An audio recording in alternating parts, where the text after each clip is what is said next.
Okay, so we're doing our second lesson for scale factor and similarity. And so this is looking at scale diagrams. And so by the end of this, you should be able to convert between different metric units, so millimeters, centimeters, kilometers. And we're going to use those to help us with some conversions. And we're also going to keep on working on how to make a scale factor for two different measurements. Okay, so not necessarily counting squares, but actually looking at measurements. And so some basic conversions that you need to remember. Okay, 1 centimeter is the same as 10 millimeters. 1 meter is the same as 100 centimeters. And 1 kilometer is the same as 1,000 meters. So we're going to use these ratios to help us solve some problems. So the first thing we need to do is we're going to convert some measurements. I'm going to do the first few and you're going to do the last ones on your own. So I'm going to show you the work that I would like to see, and yes, I would like to see this because as we are going to work more and more with units, this method is going to be helpful. So I want you to practice it now on the easier stuff so when we get to the harder stuff it's going to make more sense. Okay, so we need to go from 45 millimeters to centimeters. We want to think about units canceling out. So if you think back to our exponents unit, we said if you had like x cubed over x squared, that's x times x over x times x. So we looked for things to cancel out.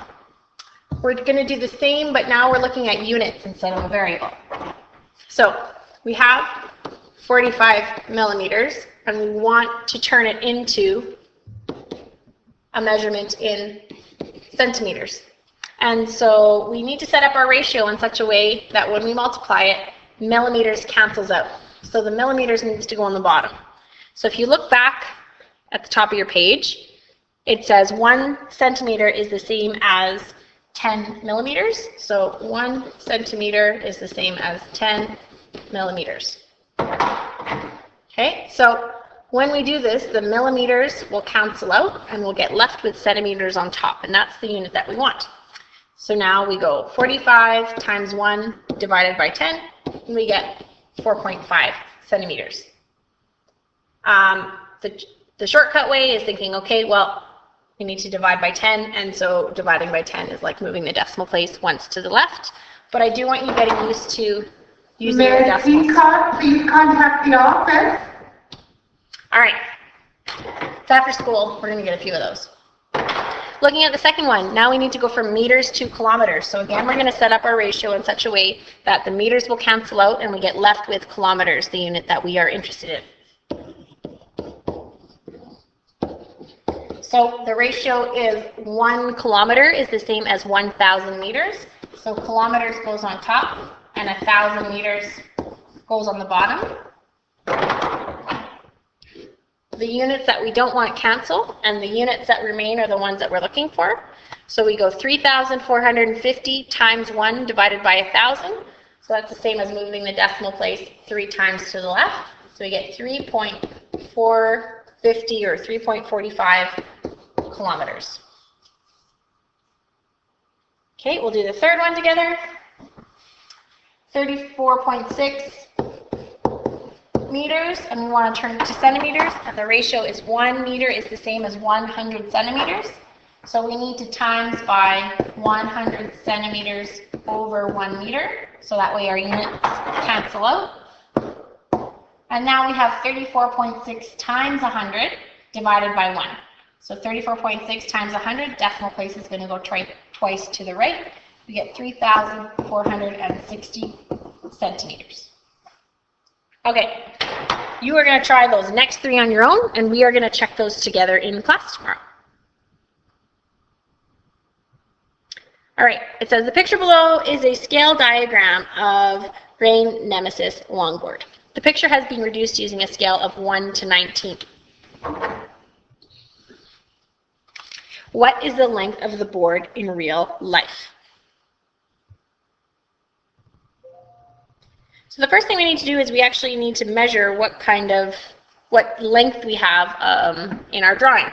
So you're going to measure from the top to the bottom. And when you measure this on your paper, you should get about 3.8 centimeters. So they have told us that this is a reduction. So that means the measurement should be larger than 3.8 centimeters. So they tell us that the scale is 1 to 19. Okay? And when we measure, we see that it is actually 3.8.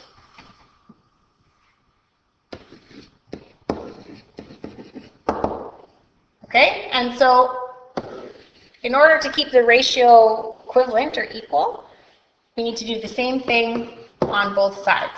So we're going to take our scale factor of 19 and times it by the drawn of 3.8 to tell us what the height or the length of the longboard is, and we get 72.2 centimeters. So that's how long the longboard is in real life. Another way that you could have done this is, the formula we use is scale factor equals drawn for the image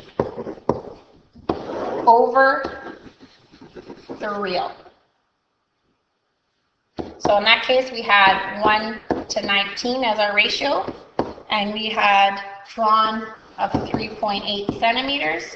So again, we need to think of making equivalent fractions. So times the top by 3.8, do the same on the bottom, and we get 72.2 centimeters. So there's a couple different ways we can set this up.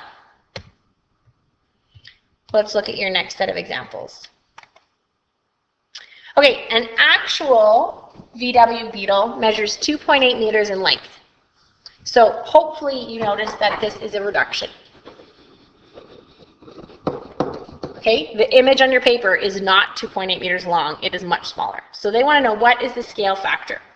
So in order to find the scale factor, we take the drawn measurement divided by the real life measurement. Drawn over real. It goes alphabetical, so it's a nice way to remember it. And so the scale factor is 4.5 centimeters over, well, we need them both in the same units. So we're going to take our 2.8 meters, and 2.8 meters, we need to turn it into centimeters.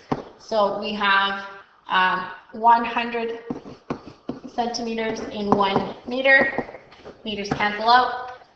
280 centimeters. So 4.5 centimeters over 280 centimeters.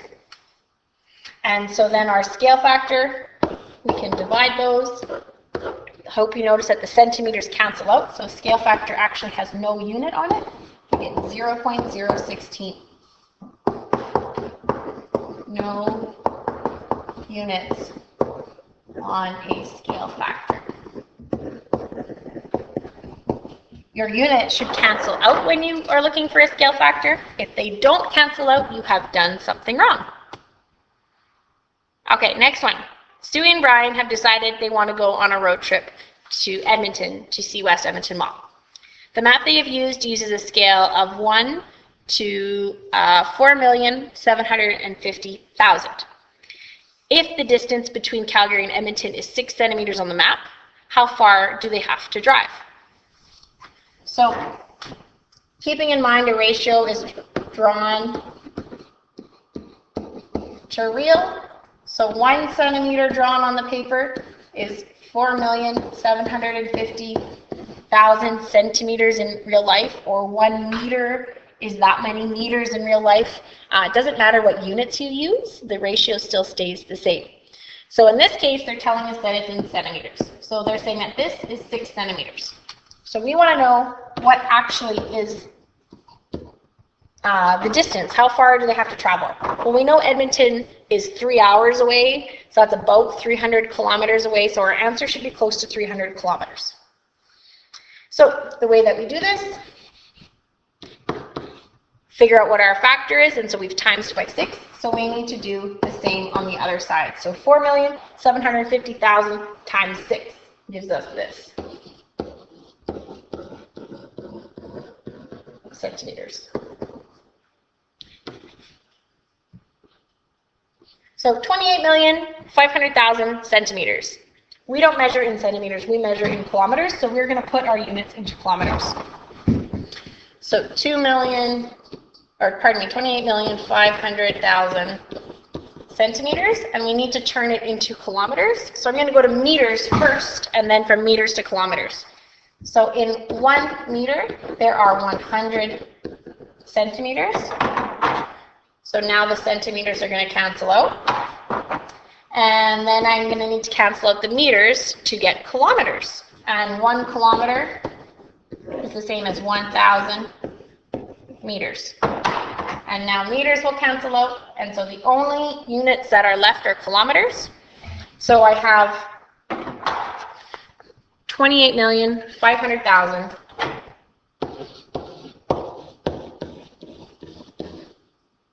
times 1 kilometer over 100 times 1,000.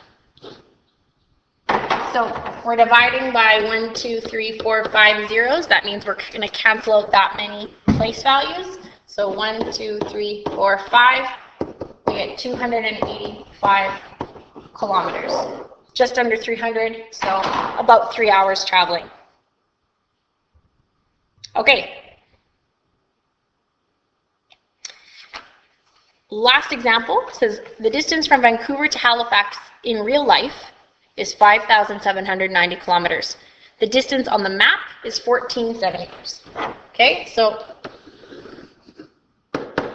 14 centimeters, but this is how many kilometers it actually is.